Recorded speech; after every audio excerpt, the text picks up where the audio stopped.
نہ اس دھرتی پیدا کیتا ہے نہ جان نہ سارا ورگا، اور نہ کوئی ہوسی نہ کوئی ہویا انہاں چاراں یاراں ورگا، اور تیرے غلاموں کا نقش قدم ہے راہ خدا۔ اعلیٰ حضرت فرماتے ہیں حضور کے غلاموں کا نقش قدم جہاں ان کے پاؤں لگے نا، نقش قدم سے مراد یہ ہے صاحب ذرا وہ حضور کے دین کے لیے چلے، اب جہاں ان کے گھوڑوں کے پاؤں لگے ہیں جی، جہاں جہاں وہ نشان راہ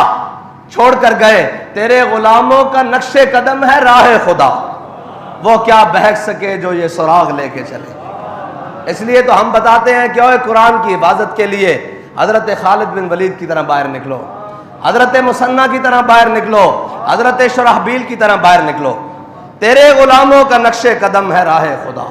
وہ کیا بہک سکے جو یہ سراغ لے کے چلے۔ لیکن جن کے پاس سراغ اور جن کے پاس جناب نشان راہ صرف IMF کا دروازہ ہو، یہ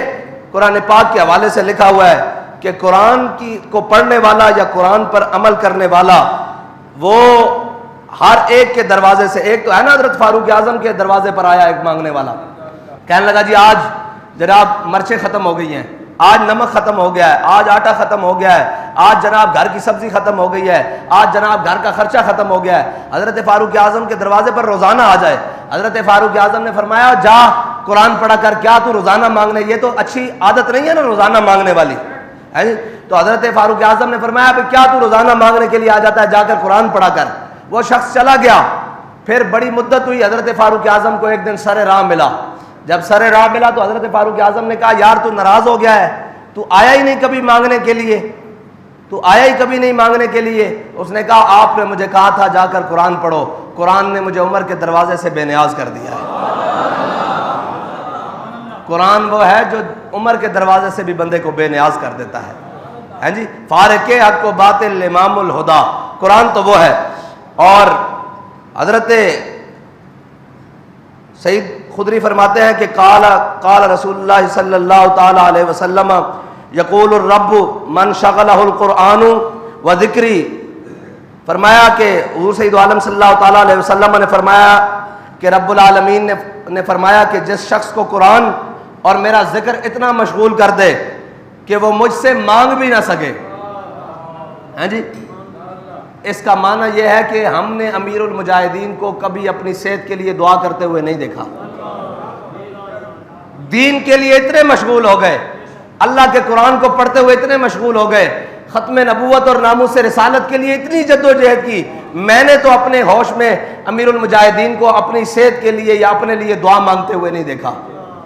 جب بھی دعا مانگی تو ہم نے سنا اللہم اید الاسلام والمسلمین، فرمایا یا اللہ اسلام کے ساتھ مسلمانوں کو مزید عزت عطا فرما، یا اللہ ان کو بلند عطا فرما۔ ہم نے تو یہ دعائیں اور یہ دعائیں کرتے ہوئے سنا اللہم اذل الکفر والکافرین اللہم شتت شملہم، ہم نے تو یہ دعائیں کرتے سنا۔ امیر المجاہدین کو یہ دعائیں کرتے ہوئے نہیں سنا کہ جناب یا اللہ مجھے یہ عطا فرما دے۔ یہ اس حدیث کا مصداق ہے نا، فرمایا جو شخص قرآن میں اور میرے ذکر میں اتنا مشغول ہو جائے کہ وہ مجھ سے مانگ بھی نہ سکے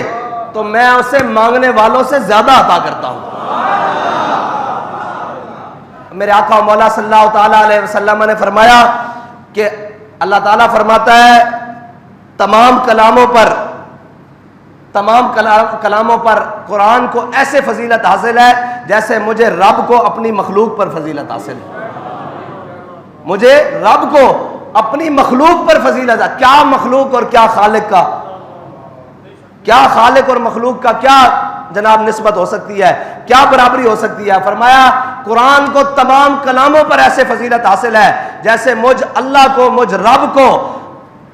تمام مخلوق پر فضیلت حاصل ہے، یہ ہے قرآن۔ اور فرمایا میرا ذکر اور میرا قرآن پڑھنے والا، اس سے مراد یہی ہے نا میرا قرآن پر عمل کرنے والا، میرے قرآن کے دستور کو چلانے والا اور میرے قرآن کے مطابق زندگی گزارنے والا ہیں جی، وہ اگر مجھ سے نہ بھی مانگے تو میں اسے اتنا دیتا ہوں کہ وہ راضی ہو جاتا ہے ہیں جی۔ اور جو غیروں کے در پر قرآن کو چھوڑ کر جائے، اس کے اصول کو چھوڑ کر جائے، اس کے جناب قوانین کو چھوڑ کر جو غیروں کے در پر جائے وہ رج سکتا ہے، وہ تو کبھی انتظار میں رہے گا کہ $2 ارب سعودیہ نے دیے ہیں، اب جناب یہ ختم ہوں گے تو اگلے کس سے مانگوں گا؟ جو کچھ مانگنا ہے اکبر خدا سے مانگ، یہ وہ در ہے جہاں ذلت نہیں سوال کے بعد۔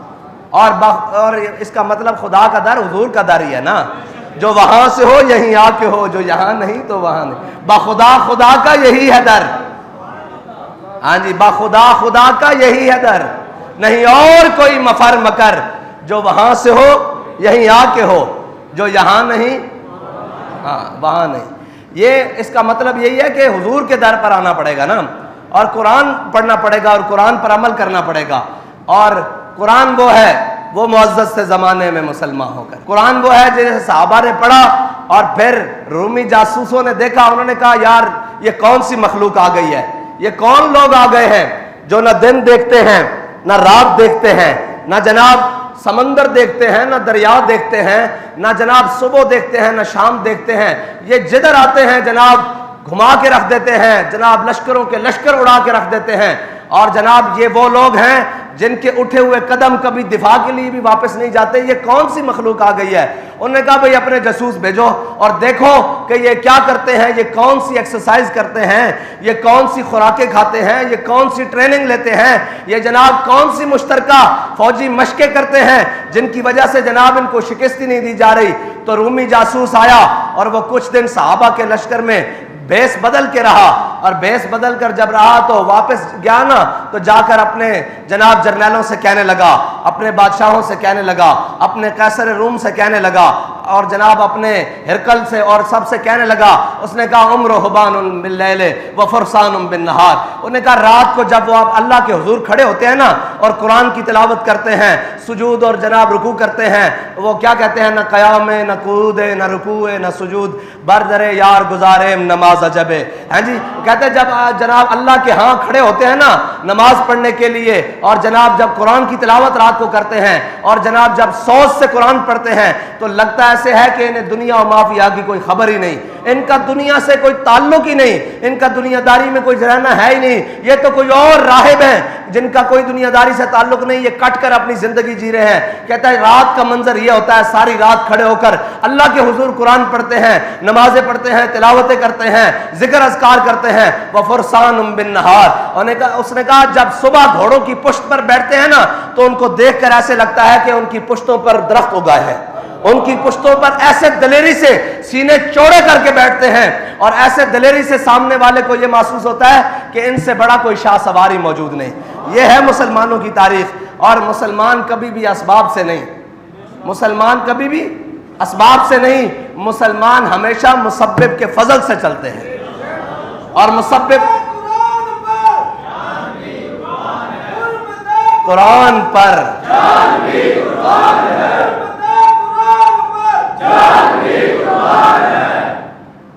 یہ جن کے قریب بھی کبھی قرآن نہ بھٹکاؤ، اور جنہوں نے قرآن، میں نے پہلے بھی کہا تھا، جنہوں نے قرآن صرف سورہ یاسین اس لیے رکھے ہو کہ جناب بابا جی کی یا مائی صاحبہ کی روح جلدی نکل جائے گی، اور سورہ رحمان اس لیے رکھی ہو کہ صبح کاروبار میں برکت ہوگی، قرآن اس لیے تو ضرور ہے، برکتیں حاصل کرنے کے لیے تو ضرور ہے، لیکن قرآن الف لام میم سے لے کر والناس تک ہے، قرآن ایک مکمل ضابطہ حیات ہے۔ اس میں ان قوموں کا ذکر بھی ہے جنہوں نے اللہ کی نافرمانی کی، ان قوموں کا ذکر بھی ہے جنہوں نے اللہ کی فرما برداری کی، ان لوگوں کا ذکر بھی ہے جنہوں نے اللہ کے دین کو جھٹلایا، حق کو جھٹلایا، پھر ان کے ذلت کے اسباب کیا بنے۔ قرآن میں ہر وہ چیز موجود ہے جو قیامت تک کے لیے ہے۔ اور حضور سید عالم صلی اللہ علیہ وسلم نے فرمایا من قال بہ صدقہ، فرمایا جس نے اس میں سے کچھ کہا اس نے سچ کہا، ومن عمل بہ اجرا، اور جس نے اس پر عمل کیا وہ جزا دیا گیا، ہاں جی، اور ومن دعا الیہ ہدی الی صراط مستقیم، اور میرے آقا و مولا صلی اللہ علیہ وسلم نے فرمایا جس نے اس میں سے، یعنی اس کو پڑھ کر، اس کو جان کر، جس نے اس کی طرف بھلائی کی دعوت دی اس نے ہمیشہ سچے رستے کی طرف دعوت دی۔ اللہ تعالیٰ مجھے اور آپ کو، ہماری نسلوں کو قرآن کا عامل بنائے، قرآن کا محافظ بنائے، قرآن کا حافظ بنائے۔ اللہ تعالیٰ ہم سب کو قرآن کی حفاظت کرنے کے لیے کوئی صلاح الدین ایوبی جیسا حاکم نصیب فرمائے، کوئی سلطان نور الدین زنگی کا غلام عطا فرمائے، کوئی محمود غزنوی کا جناب جانشین عطا فرمائے، کوئی محمد بن قاسم کا ماننے والا عطا فرمائے، کوئی حضرت فاروق اعظم کا جانشین عطا فرمائے، کوئی جناب سیدنا صدیق اکبر کا جانشین عطا فرمائے، کوئی عثمان غنی کا ماننے والا عطا فرمائے، کوئی حیدر کرار کا جاننے والا عطا فرمائے۔